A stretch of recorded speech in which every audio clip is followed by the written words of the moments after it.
All right. We're going to be talking about our top five of 2015 TV series, which can include miniseries as well. Anything that was Yep. on TV over the 2015 period. You had some shout outs you wanted to do, Yeah, I right? mean stuff that we didn't We get to didn't talk mention about, in yeah. the list, and stuff that I think is really really solid. There is a Mackenzie Crook English comedy called the Detectorists. Yeah, it sounds like a cop procedural It thing. sounds like they misspelled the fucking title. That's what it sounds like. Indeed. But in fact, it's about these two metal detectorists Mm, out in the countryside. Very anorak, very geeky. right. Toby Jones is in it, and Oh, Mackenzie Crook writes and directs the show. okay. And it looks very good. It's very funny. It's got a great pace to it, great folk soundtrack. I mean, it's Mm. just a very warm, enjoyable show to watch. And that's the first season that came out now. The first, no, it's in its second season Oh, now. Yeah, the first season, yeah, I managed to catch it on American Netflix, but the second season is currently airing, if I'm not mistaken, in the right. UK. But yeah, go back to the first season; it's still very, very good. Yeah, and another comedy show from Comedy Central, which is another period. Which did you hear about that? You know, Yeah, you've been going on about that shit. Natasha Leggero, Yeah, it Nikki sounded. Horn. Yeah, it's like a spoof of period stuff. Yeah, But so it didn't really. I mean, it sounds funny, but I don't watch any period British stuff at all. yeah, So I don't. I just felt like I wouldn't get the joke or something. You I know? think the joke is yeah, but you've seen historical things, so Yeah, yeah. it would kind of be put into context of kind of this horrible time where there's this class difference, and I don't think you need to watch Downton Abbey in order to get a lot of it because it's not a direct spoof of one thing or another, Right. but Okay. it pretty much does work like Downton Abbey meets How? Housewives of Right. Beverly Hills. That's literally the kind of the crossover, Right. and it's more the Housewives of Beverly Hills side that is where the humor comes in. Mm. They're like cattiness and social climbing and all that kind of thing. But it's very very well written, and they take a lot of risks, and they go very far. They got some great guest stars. Chris Parnell turns up. Ben Stiller turns up. Okay. So it's a great family, and I'm really big fan of Natasha Leggero and Nikki Horn. I think they produced a lot of really good comedy out there. But yeah, those are my shout outs for Shout outs. Cool. 2015. Yeah. For me, I don't know. I feel like I said everything I need to say. Yeah, that's fine. Let's just get to the motherfucking top Well, five. would you like to kick it off then, sir? Yes. With So number five. number five. This is one I debated. Mm-hmm. It was gonna be either one or the other, but You're a master debater, yeah. I'm a master debater. The two Marvel Netflix shows that came out really, Right, right. made a big splash. It was an experiment for them to do, Mm-hmm. and they were really successful. And those two shows are Daredevil and Jessica Jones. Jessica Jones takes my spot, even though I love them both. Right. What I liked about it was it changed it up a little bit. It was a bit more like a noir detective thing. Absolutely. It dealt with some, because I mean, basically she's a rape victim, and it's all about her gaining her strength and coming to terms with it. And they did it in a really interesting way, and a really strong female character. She's Sure. believable as a tough girl. Which Yeah, is, you never go, it's just another pretty girl, Yeah, like like wearing this leather pretending. jacket, kind of saying, oh, look at me, I'm really tough. Yeah.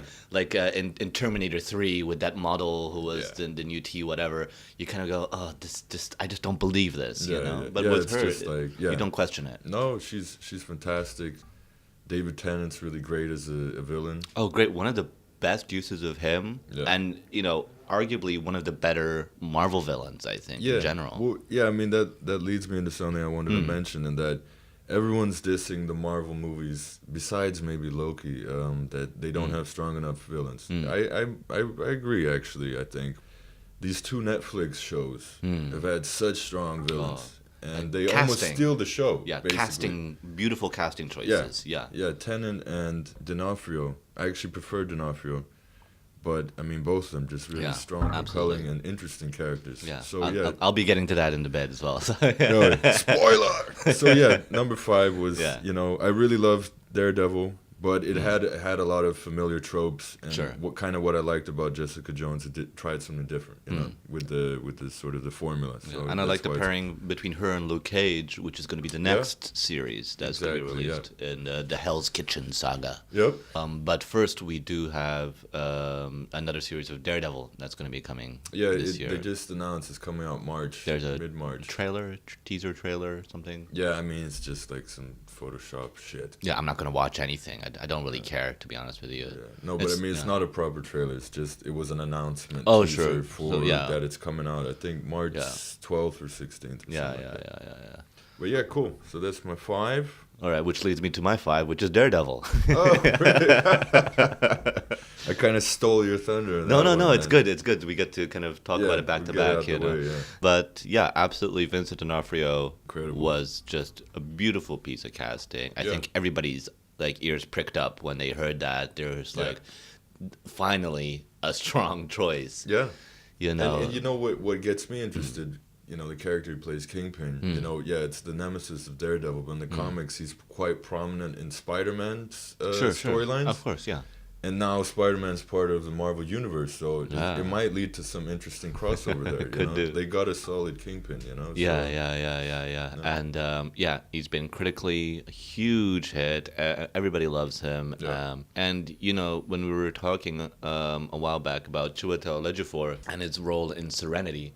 Yeah. And even Gus in Breaking Bad, these kind of these menacing, icy cold, but it's under the surface villains. Yeah. You see it all bubbling, you see it all working, and he doesn't have to shout to make his point. But then when he does shout and go nuts, it's even more heightened. People lose their heads. Oh, yeah. As it were. But yes, if you've seen the show, you know what that means. But no, it's a fantastic series. I think Charlie Cox is also a very strong Matt Murdock. Supporting cast was good. Good fights. Yeah. Well, some of the choreography. I mean, I wasn't that crazy about the suit at the end. But I'm sure it was better than the movie one, at least. yeah, it wasn't like the S&M version that they had in the fucking movie. But I liked how they tried to explain that this is not just a leather suit. It's actually armor. It's not frivolous. No, for sure. And I'm sure they'll work out the kinks with the suit. I mean, it wasn't terrible or anything. I just think. Because everything was so good, and then they're building up to the suit. Yeah. And you're like, well, but I liked the black suit in the beginning. I thought it was really nice, kind of which is all from the comic books. Yeah, it's an origin story basically. That's his origin. And in the comics, he actually had a yellow suit first until he switched to red. Yeah, but in the Daredevil, Man Without Fear, he has that black suit, which is where they got a lot of the inspiration was from that Frank Miller comic book. Yep. But yeah, which is amazing. But I just think overall it's such a solid show. It grabbed me. I thought the writing was really strong. There weren't many performances that I was annoyed with.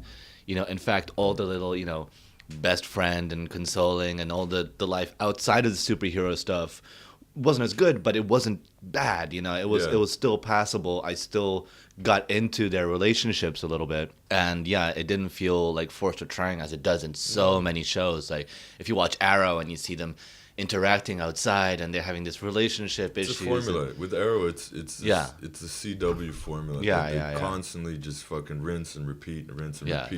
Ridiculously pretty people, like everybody's a supermodel and shit. Yeah. That's the thing that I liked about both of these shows that came out. They had, since they're on Netflix, I mean, it wasn't a hard R, but it's like they were able to be a bit more mature. They got a little dark, a bit more darker, but not in the way like, oh yeah, let's make it dark. It suited the material. Absolutely. They were dealing with adult themes and exploring certain things. But they didn't have to pull their punches as they would do on a network show, perhaps. With a movie. If they had made a Daredevil movie, they have an obligation to make that PG-13. Absolutely, yeah. So it sells, and here it doesn't really matter that much. Not to say that it's constant gore and No, you know, not at body all, limbs but- flying. But if it's necessary to the plot, they can put it in. Exactly. You know. Exactly, Yeah. So I thought it was very, very strong. Yeah, And definitely worth binge watching if you haven't seen it. Of course, Netflix original, all on Netflix, as is Jessica Jones. If you're the one person who has not binge watched Yeah. the shows already, yeah. book your weekend this weekend, man. Yeah, Seriously, especially if you're a missing out. Marvel fan and you're into that Especially. universe, it's all Yeah, there. Season 2 Daredevil, we got Punisher coming in as well. Yeah, which is gonna be John interesting. Bernthal.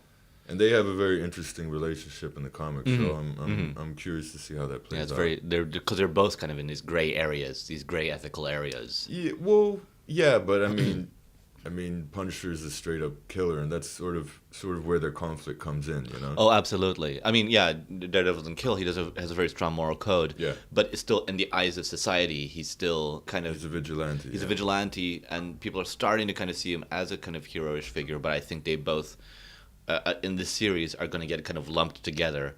Yeah, Like the for Punisher is sure. going to get nuts, and they're going to be like, "Oh, what is up with all these vigilantes going crazy, like the Daredevil and the Punisher?" Yeah. And then he's going to try and separate himself from him, and Yeah. probably form a bond. But we'll see how it Yeah, plays we'll out. see. Yeah, I yeah, look yeah. forward to seeing Absolutely. what the hell's going to happen. Absolutely. You know? It's great. And again, great bit of casting. John Bernthal, who was Shane Yeah. in Walking Dead.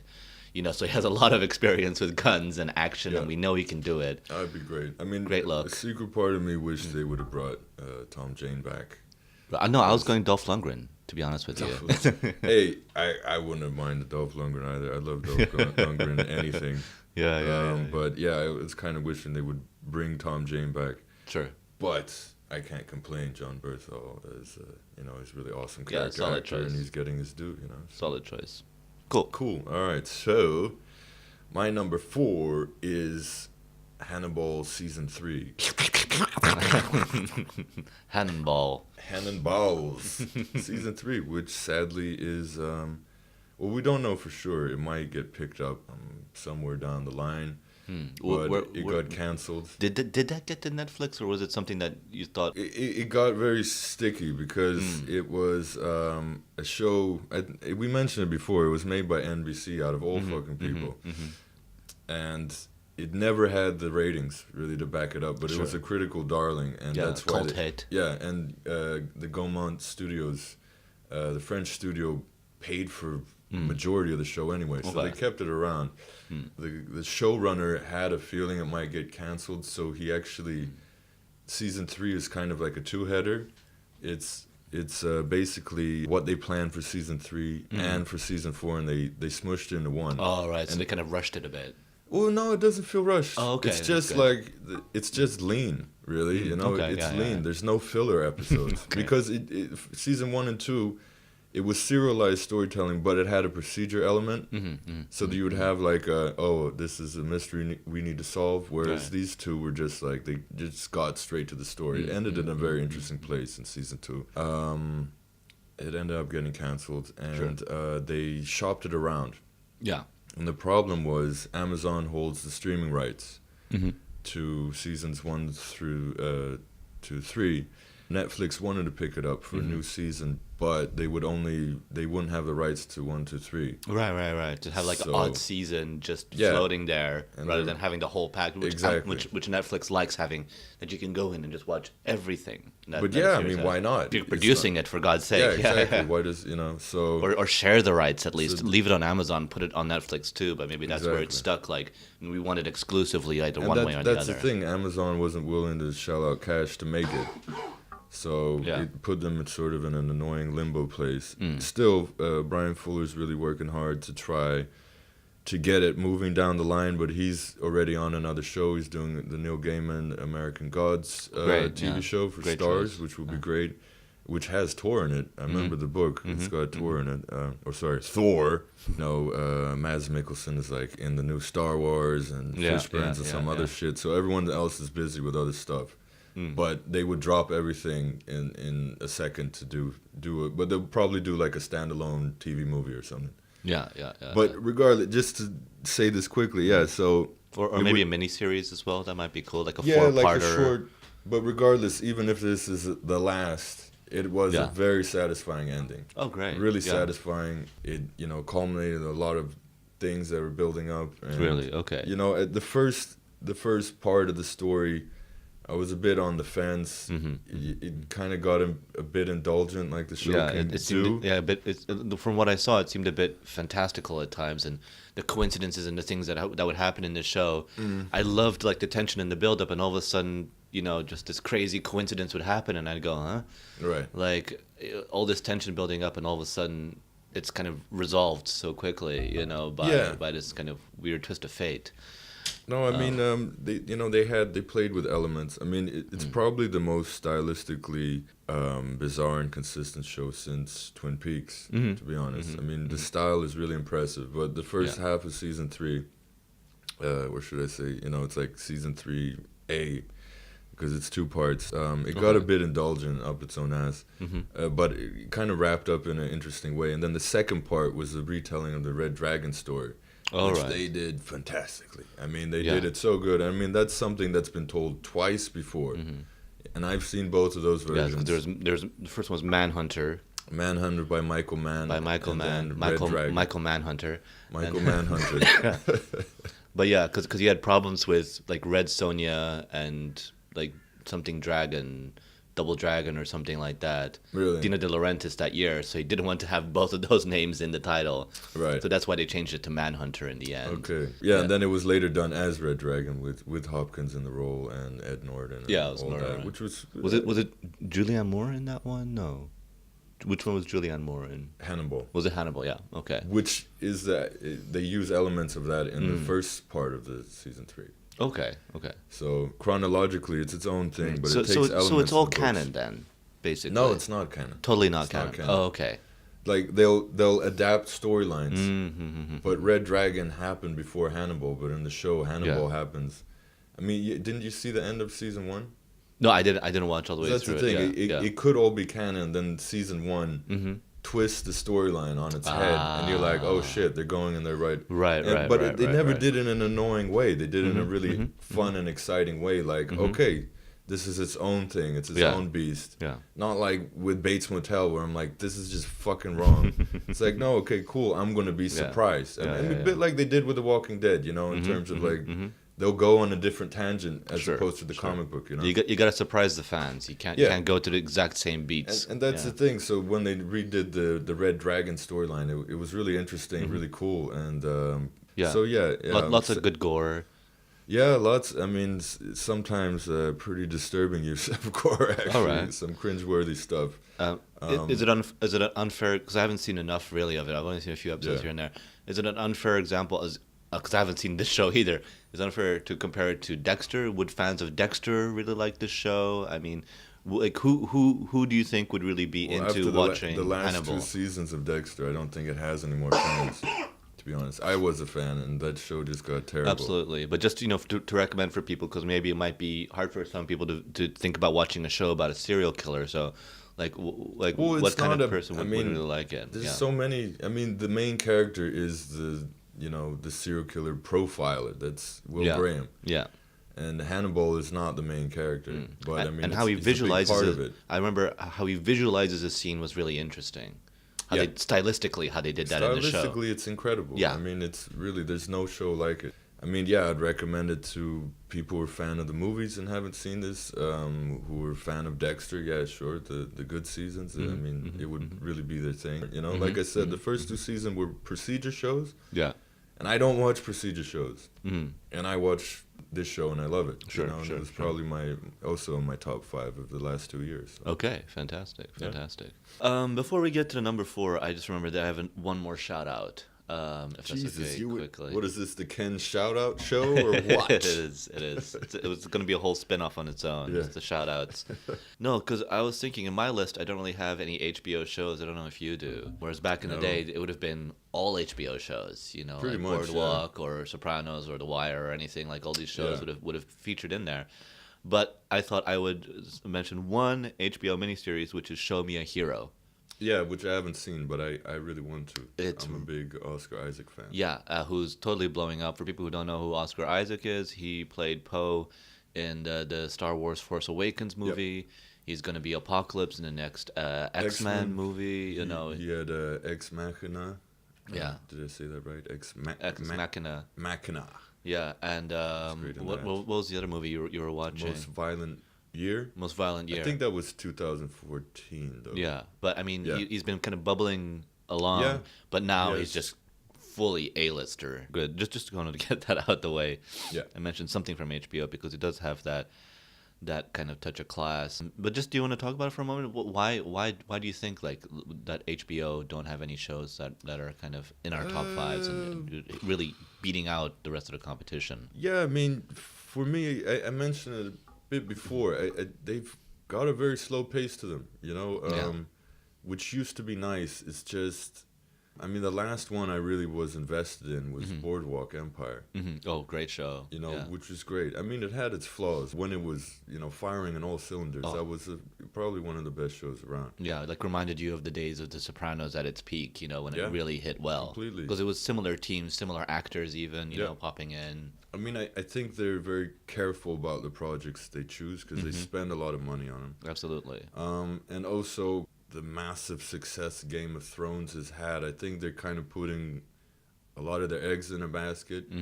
Although this year they're putting, bringing out some pretty big exactly releases again. So this stuff we'll be talking about what we're excited about. Yeah, I think maybe they were in a bit of a transition year this year. They kind of they just focused on Game of Thrones.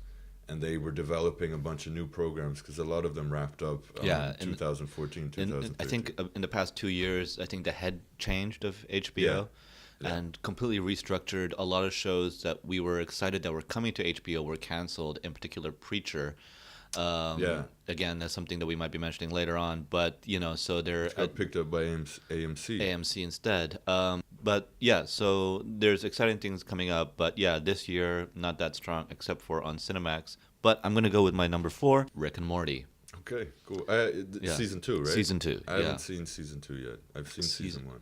Season 2, I thought Season 1 would be really, really hard to top. But they're really going for it. Really? And they have more money. The show was a huge hit when it came out, the first season. So it gave the studio lots of ammunition to kind of go forward and let these guys just do what they do.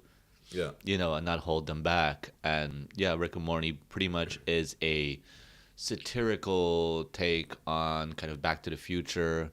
Yeah, that's how it starts.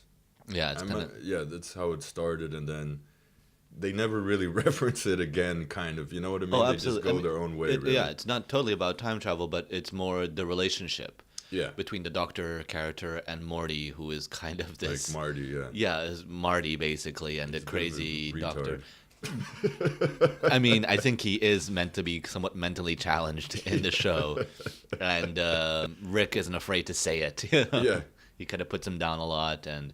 Rick's a total badass, and Chris Parnell does one of the voices. Justin Roiland does some of the voices. It's just such a funny and dynamic show, and it's just fun on so many levels. It's just a fun all around sci-fi show now. Yeah, I mean a lot of clever ideas. I remember. It's not just like a spoof. It's like they do some really interesting storytelling in that show as well. And but keep it fun. They keep Absolutely. it fun. And actually, strangely enough, in this season, they forget his name now, from Flight of the Conchords, Jermaine Dupri? JD? No, the guy, Jermaine, I forget his last name. He's directed a couple of movies, and he was like in The Shadows. He didn't direct that, but he was in We Live in Shadows. No, What We Do in the Shadows, that's it, yeah. He's also the lead in Eagle versus Shark. Right, yeah. And he's, did he direct that as well? No, that was the same guy who directed What We Do in the Shadows. Why Tiki, yeah. Wakey, I can't pronounce his name. Yeah, it's like New Zealand name, Maori name. Yeah, he's doing the new Thor movie. Yeah. So he's Thor. Thor, yeah. But he's a really interesting director. But yeah, anyway, so he turns up in one of the episodes, and have you seen Flight of the Conchords?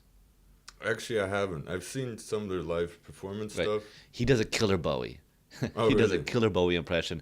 And in Rick and Morty, strange enough, this season they did like an homage to Bowie. Cool. With this crazy, surreal kind of music video thing that's going on in Morty's head. Very appropriate. So it's very appropriate. If you're looking for something Bowie related to watch, then You can check out that music Morty's video. where I it's think at. I think they released an official version through Right. Adult Swim that you can watch. Yeah, I wanted to ask you quickly Yeah. about that because I know you're a huge Adult Swim fan. Massive. I'm Yeah. not really that versed in it. But is it saying something then that Rick and Morty is that really the top thing they're putting out, or they're Yes. still really they're kind of At- slacking? Because I remember at one point you were showing me all these different kinds of shows when they were really picking up steam, and now it seems like people just really talk about Rick and Morty on that. Well, it slowed down. They had many different titles. Also, a lot of stuff that I've shown you, has been going on in the past. Venture Bros is kind of slowed to a halt, really. Well, they do a season every 2 years. I mean, that's Yeah. the issue, that they spend so much time writing and preparing, and then when they do a season, that's why it's so good. Yeah, no, it's great. Yeah, they never Venture rush Bros is it. great. It's kind of done when it's done, and they have this kind of great understanding Right. with Mike Lazo, the head of Adult Swim, Yeah. who's very much involved in all the shows. Yeah, so that's going to be coming back out. Aqua Teen has been good this year. Never watched it. I heard it's been a bit crap lately though. No. It's still pretty good. I mean, it's not as solid as it was in the past, but yeah, I'm a very big fan of a lot of things on Adult Swim. But like, to be fair, there's not a lot that's coming out that I really like. There was the Tyson mysteries, like Mike Oh, Tyson, doing one of the voices. Basically, Scooby Doo with Mike Tyson as Mike the lead. Tyson, yeah. The joke is that he can't talk and he doesn't know how to pronounce things, and That kind of gets old after a while, I'm sure. yeah, it gets a little old after a while. And was- also, it's Mike Tyson. I'm not sure if I want to see Mike Tyson in anything. It's like, why are you giving this guy all this? I don't know. Yeah. I don't understand this huge revival of Mike Tyson. Yeah, You know, I mean, it was after Hangover, and then they had that really good documentary. Yeah. Released, I think 2012, 2013. Absolutely, yeah. So that revived him for a minute, But But it's just weird seeing this guy on like the Teen Choice Awards cutting like the Jonas Brothers' hair, and his life, and he wasn't a particularly nice guy throughout his career, and people grow older, they get humble, they calm down. yeah, indeed, seeing like that Mel Gibson was like at the Golden Globes, Yeah. presenting an award. Did you see the interchange between him and Ricky Gervais? Yeah. I saw it. Do you know they blocked out that one line that they bleeped out one line that Ricky Gervais said to him. What, that Mel Gibson hates Jews? No, well, no. He said all of that, but then because Mel Gibson started talking, Ricky Gervais goes off stage. He comes back Yeah. after he says, "Yeah, he reminds me to get a colonoscopy," and then every time I see you, it reminds me to get a colonoscopy. And then Ricky Gervais comes back out, and he says, "I just have to ask you one thing," and they bleep out what he asks, and you see like Alan Cummings like holding his face, kind of going, "What the fuck?" Basically says, "What the fuck does sugar tits mean?" Yeah, referring to the police tape, and it's just odd. And people are supporting Mel Gibson again in this kind of public forum. I support Mel it's- Gibson. It's just I don't see, but I mean, he's the way not, people forgive and forget. Well, I wouldn't say he's forgiven. Yeah, they're trying, but it's not like he will ever get back to where he was Sure. as an Oscar-winning filmmaker and an A-list movie star. He doesn't even have something where Harrison Ford is at. He can still show up for the Star Wars. He's not A-list anymore, but whatever. No, I mean, Well, Harrison Ford's not A-list. can you see Harrison Ford headline a movie and it being a big hit? That's what I consider A-list, is that it's a name above the title that brings people to the cinema. I mean, if he did, it would probably be a revival character. I could see him, I could see him do a TV show, but I mean, Yeah.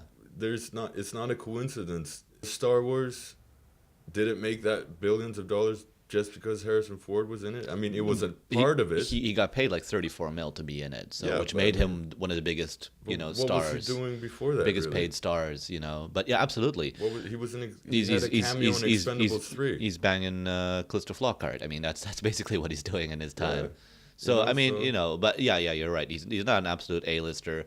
But should he want to come in and play, that's never going to happen. But if he wanted to play Deckard again, for instance, or if he wanted to play Indy again, he probably is going to play Deckard again. yeah, there's definitely a lot of things in the toss. Then he would be headlining a movie, and he would be the star, and he would sell the movie, and it would be a lot due to him. That's the thing. Is like, well, we're kind of getting off a tangent here, though. Oh, I don't know. Okay, well, No, it's fine. It's fine. But yeah, anyway. Yeah, so I'm just gonna do my three then. Yeah? Okay, go for it.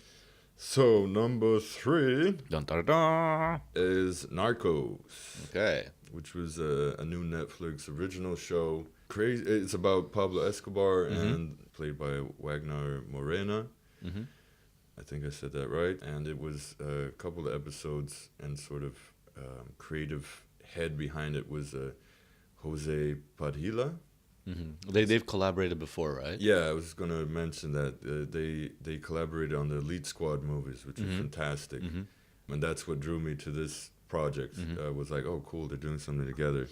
Yeah, I think it's a fantastic show. It's really compelling, great writing. It's all based on facts, which is crazy.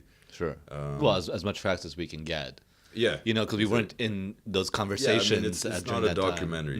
But you know, some of the craziest stuff that happens in it actually happened. You know? Sure.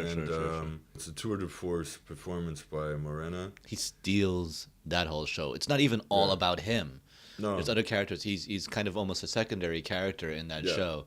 But when he's on there, he just lights up the screen. He's incredible. I mean, he's got it all. His character is a ruthless bastard, but you actually have a sense of at least of understanding why he did specific things. You know, and he's got tons of fucking charm. You know, tons of charm. Yeah. And I think, I mean, if the show had a flaw, it's that sort of the other's plot, which is like the policeman, yeah, like the federal following an American. It's like a DEA agent, right? Yeah, it's a DEA agent that goes to Colombia to hunt him down, and he also does the voiceover. He's just not that compelling of a character. It's not that he's bad or he's a bad actor. It's just you don't really. He's not as interesting as Escobar, you know. And voiceover is very, very hard to get right if you're doing it that much in a show as well. And that's the thing. The voiceover kind of contrasts with what the character's going through. It's sort of looking at it objectively, and it's a bit, you know, smarmy and shit. Yeah. And I guess they're trying to get a Goodfellas vibe on it, but the thing is, with Goodfellas, the voiceover was always sort of accenting what the character was going through at present in the storyline. I don't really, you know. It wasn't just like exposition, like. Yeah, but I mean, really compelling TV. I mean, it goes back to the point of what I said to you before. Like, any other year, everybody would be talking about the show. They would be like, this show is the balls. You know, I mean, this is, you know, but we're so spoiled that it's like, oh yeah, of course, another great show. Another great Netflix show. Yeah, another great Netflix show. Oh yeah, well, you know, and it's kind of like I even caught myself doing that, and then kind of after I'd seen it, I had to be like, wait a second, that was fucking fantastic. Yeah, had this been 7-8 years ago. Yeah, or even 3 years ago. Yeah. This would have everybody would have been talking about this show. Yeah, absolutely. So. Yeah, I mean, it's you know, critics have liked it, but it's a little overlooked, surprisingly. I still think so, yeah. Yeah, so I'm showing it some love. I really liked it. So Narcos, please see it. It's on Netflix. Yeah. No, very, very strong show, and I agree with all of that. All right. My number 3 is The Knick. Oh, The Knick. It is the other Cinemax show that you've been alluding to. Yes. This whole podcast. Yes. The Absolutely. reveal. Again, Cinemax is a subsidiary of HBO, so technically it's kind of under the umbrella of HBO, which I think is how it got made. Yeah. Had it not been an umbrella of HBO, it probably wouldn't have been handled in quite the same way. Yeah. Just to quickly put into context what it's about, it is a show based around the turn of the 1900s, where it's set in a hospital in New York, which is called the Knick, and starring Clive Owen, who is it's fantastic. called the Knickerbocker, isn't it? The Knickerbocker, yeah, exactly. And the nickname for it is Get the your Knick. facts straight, boy. Well, the nickname for it was the Knick. The Knick, yeah. But yeah, and it's a fantastic show. What really sets it apart, and well, I mean, in a sense, it's a similar model to the first season of True Detective. It's one director for every single episode. And this is season 2 came Season out 2. last year, and it's all been directed by Steven Soderbergh. It's all Soderbergh. Yeah, it's great. It's his pet project, and Soderbergh, classic director, and his style definitely comes through. He's not just picking up a paycheck. He Yep. cares about this. Well, Yeah. can I just make one quick point? Sure. It's interesting because we were talking about TV and how prominent it is. Now it's official. Steven Soderbergh has retired from directing movies. He's Right. fed up with the business. Right. In terms of that, what we were talking about, there's no middle ground to make interesting films. And now But people are so now- paranoid about making a buck. You're like getting notes from every side, and you have to do test screenings, and you have to edit it based on the Yeah. test screenings, and it's like, just let me make my fucking vision. But yeah, I mean, it's pretty interesting then to see, because it's not like he retired from directing. Period. Sure. No, he's gone to TV. Yeah. And he's been working on this and for 2 years, and he has the creative freedom to really tell the story he wants to tell, and it just shows what TV is nowadays. You know, Absolutely. that an A-list director like him can go to TV and do something fantastic. And the show itself, it's so smart, so well written, and it talks about a lot of things that were going on at the time in terms of, I mean, beyond just the standards of medicine and innovations in medicine, but also talking very much about race, about class, about the status between the sexes. It definitely paints a picture of that time, but it does it in a very fresh and kind of contemporary way. It's extremely accessible. The surgeries. I mean, you watched a couple of episodes. You watched the first one. Yeah, I seen the first two. two. You turned me. I mean, it's one of those things that I've been, willing, but you showed it to me. But from that first episode, we're straight into a surgery, and it's the goriness and all that, and you really do kind of get a great sense of what medicine was like at that time. Yeah. What I thought was interesting, it's gory, but it's like it's not excessive because you could not show what they're doing. It's so intricate to the plot and so important to see what's happening to the body that they're operating on, So, And you can see the effect of that as doctors and trying to push to form innovations, and the things that we take for granted now were due to geniuses back then who were trying to push the boundaries. To push the boundaries and actually taking up the Hippocratic Oath and not going, it's just another one, fuck it, I'll get my paycheck and leave. Yeah. They wanted to improve mankind, be less barbaric. Anyway, funny, poignant, dark, it's got it all, the Knick. Yeah, cool. All right, so my number 2 is Dead by Dawn, Dead by Dawn. I'll swallow your soul. So this is keeping up with the Kardashians then. Keeping with Kardashians, they're soul swallowers, those ladies. Yeah, Ash versus Evil Dead is my number 2. Okay. I'm a gigantic fan of the film franchise, as are you. And Absolutely. We've been waiting for fucking, I think, about maybe over 20 years. When did Army of Darkness come out? That was like 93, I think? Yeah, something like that. I mean, I wasn't there when it first came out, but... No, I discovered them on VHS. Yeah, in the mid-90s. It was actually my first real foray into horror movies. They made me a fan of that stuff. Right, yeah. I'm not that crazy about the first movie, but Evil Dead 2 was, really hooked me. Not that the first one is bad. No, it's just I love the mix of horror and comedy, which they got spot on. And, absolutely, and Army of Darkness was even more of that. But 2 was pretty much a remake of 1. Yeah, which was a movie that that there was Into the Woods that they made when they were within the woods.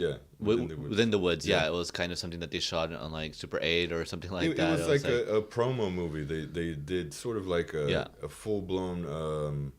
Kind of promo trailer. They shopped around to businessmen to get money to make the first movie. But they were all students, but they were all working together. It's just like Sam Raimi and Bruce Campbell, Tapert. I think they were all kind of connected during that time. So ever since they were younger, they've just been remaking this movie again and again and again until Evil Dead 2, which is the pinnacle, I feel, of of that legacy. Please. And there's not really much topping that. Then Army of Darkness, which kind of took it in a different direction. Yeah, I mean, it wasn't horror. It was more like a crazy mashup of like Ray Harryhausen movies and like Errol Flynn flicks and stuff like that. Literally referencing Ray Harryhausen with the skeletons kind of animated. It was a different genre a bit. It was a bit more, fantasy driven, and the humor, they turned that dial way up on that one. I mean, I love Army of Darkness. But yeah, we've been waiting for a very long time. They've always been mentioning an Evil Dead 4, Yeah. I We're think like, don't be a remake, don't be a remake. Yeah, You know, like I with mean- some shitty kids and some director who doesn't know what he's doing. You know. Yeah, well, they remade it. I mean, They did. some people love it. I wasn't a big fan, No. but whatever. I'm not being snooty. It just didn't really do much for me. It just is what it is, and it wasn't what you wanted No. out of the series. Well, I Yeah. didn't want a remake in the first fucking place. Maybe that's it. Yeah, I wanted a sequel, and so yeah, they hinted, and Raimi and his brother Ivan had been working on treatments over the years. Kind of whenever they had a free moment, they did a little something here and there, and then Raimi and Tappert have always had a great relationship with stars. Yeah. Because they've always produced TV on the side. I mean, they did Hercules, Xena. Those were the biggest ones. A lot more, and the big one was all New Zealand productions. all New Zealand productions, and they did Spartacus, 4 stars. Spartacus. Yeah, Spartacus, 4 stars, and that was the biggest hit Stars had. So they had a huge. great, That was massive. Yeah, and they had a great relationship with them. So they brought up the idea. What was actually Bruce Campbell's idea? Let's make it a TV show, because they weren't going to have the creative freedom to make it in a movie nowadays. Sure. It would have had to be PG-13 or whatever. Yeah. So they adapted it. And on Stars, they have a bit of free reign to go a little bit further. Oh yeah. In Spartacus especially, there was lots of violence and even some like nudity in there. It's Game of Thrones level violence and nudity, basically. Absolutely. They're not shackled by any means, so they had total freedom to do what the hell they wanted. Because that was my big worry about the show. Yeah. Is that it would be toned down. Right. That it would be more marginalized because they wanted to be toned up. Exactly. I think they went even further, I think, and did things that they weren't able to do in the movies. They weren't able to show. Yeah. I think it was very much a step forward in a lot of ways. But for you, like, what was it about the show that really kind of hit with you? I mean, it's pretty high up on your list. So yeah, well, I mean, I don't know if it's the greatest show, but I'm just such a big fan of the franchise, and was happy that it felt right. Sometimes you can have a big gap between franchises. They bring it back, and it just feels off. And nothing about this felt off. It felt perfectly what it needed to be. Campbell is great. Also, I was a bit nervous about them introducing supporting characters, but the 2 characters that join him on this journey are great. I really liked them. I really thought they made fun additions to the franchise, basically. Absolutely. They retained the humor. Yeah, which was also a very integral part of Evil Dead. You know, it has to be funny. And they were really game for whatever the show threw at them. The action, the gore, the humor, they all worked for me. If I had one criticism, it'd be the episodes were just way too short. Right, yes. Me and Ken were watching it together with my girlfriend, and if we just watched one episode, it wouldn't be enough. So we would sort of wait for them to watch a couple in a row, because it wouldn't be satisfying otherwise. But they were so exciting that you kind of couldn't help yourself, like you just want to see another one straight away. Like really, we could have waited till the whole season was done and watched it all in one go. That would have been cool to have done as well. But I couldn't do it myself, No, It's like, I just needed to watch it, but through scheduling or whatever, or us saying let's wait a week, a couple of times we got to watch 2, but definitely watching the 3 at the very end. Yeah, that was great. Because that was a 3-parter. Yeah, and it was its own movie in its way. Yeah, it was its own movie. Yeah. Really. No, it was great. A lot of fun. And a satisfying continuation. And and it's been renewed for a second season. And it's just crazy they never thought of it. It actually fits really nice with a TV show.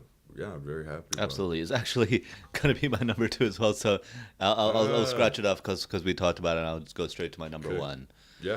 Okay. My number 1 for the year is Banshee. Hey! Banshee. Yeah.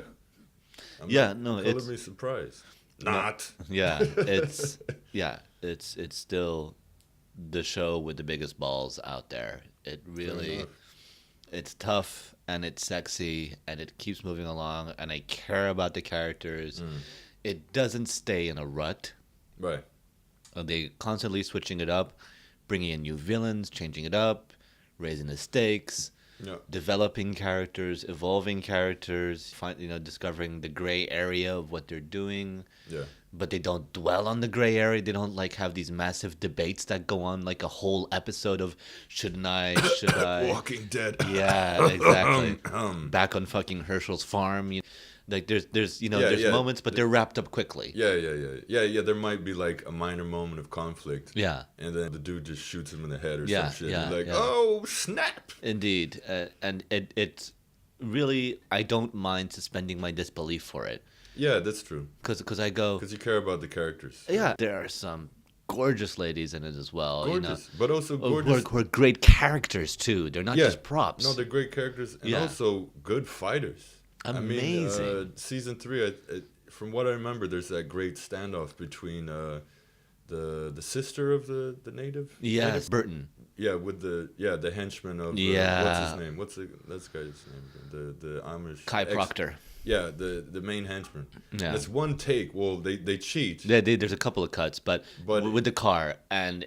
Wow, what a fight, man. Oh my God. She really can kick some ass. And she's good. again, like we were talking in the past about like kung fu movies and how each fight is kind of a story in itself. Yeah, and they really do nail that. And they're always looking to innovate. They're always willing to push. Maybe in season 2 they got slightly complacent at times with where they were and got a little bit.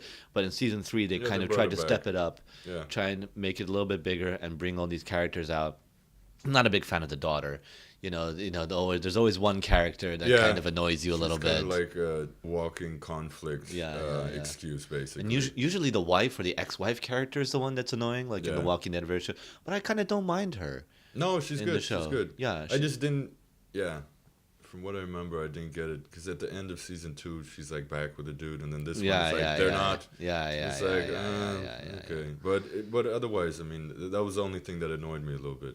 Sure. I didn't have complaints. But the daughter, I think she starts robbing shit. It's like who cares, Who fucking cares? But apart from that, no, absolutely great show. So yeah, great Banshee. music. Season 3. If you haven't seen Banshee or heard of it, go back to the beginning, like we were saying. Watch the first episode.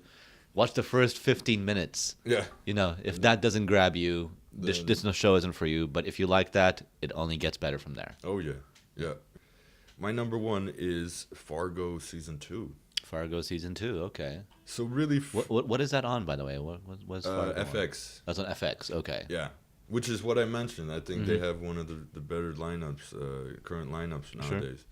Sure. For me, 2014, really the 2 new shows that really blew me away were True Detective and Fargo season 1. True Detective season 1. As for a lot of people, tops everyone's lists. That's really what people were talking about. Fantastic cast. But it just says a lot because True Detective came out 2015 and just really disappointed and oh my God, couldn't match the power of the first one. So it was a mess. There was a lot of pressure on Fargo, because it's also an anthology show. It's lightly connected to the first season, but I was kind of like, I don't know if they're gonna pull it off. It might be a fluke like True Detective. To be honest, the second season surpasses not only the first season, it surpasses the movie. Oh really? Book. Yeah. I mean that's a tall order. I mean, we're both huge Coen Brothers fans of that movie in particular as well. Definitely, without a doubt. So how does it surpass the movie in your mind? Put me in the spotlight, why don't you? Yeah, well, the thing is, okay, because I've always been a fan of the movie. I mean, I'm like you said, I'm a fan of the Coen Brothers. The first season kind of. It referenced the movie a little too much, so much so that I had to be like, you know what, fuck this show. I had to I'm going to watch the movie, To stop it, I had to watch the movie, get it out of my system, and then I could be like, all right, let's watch a movie, And I mean, they reference scenes and some characters were sort of archetypes of people in the movie. Sure. Like the Frances McDormand character and all these different But then people, also they did a lot of just general Coen's referencing, like the Billy Bob Thornton character is very close to Javier Bardem's in No Country. And there was other specific things, like an opening starts in a wheat field and they're playing Oh Brother kind of music. Yeah. What I liked about this one, they had cute little references, but it really just did its own thing. Right. And just a killer cast, fantastic storytelling. There's no filler at all in the show. It's just so lean and effective. Every episode, I'm hooked. And there's dark humor as well. I just feel like, you know, they're such fans of the Coens, and they kind of took the essence of what the movie was about and explored it in a much more sort of, in a long format, interesting way. Just killer dialogue. I mean, I loved it. I thought it was fantastic. Just to break down the cast, like who's in the cast? Then? A lot of good people. So just off the top of my head, so the lead is Patrick Wilson. You have Kirsten Dunst, who's, you know, she hasn't been in anything good for a while, but she's fantastic in this. Okay, great. Jesse Plemons, who was in Breaking Bad, is Brad, the dumb blonde dude. He's great. Jeffrey Donovan from Burn Notice. Bruce Campbell has a small part in it as Ronald Reagan. That's cool, because there's the Coens connection, because they were connected to Sam Raimi and all that. Yeah.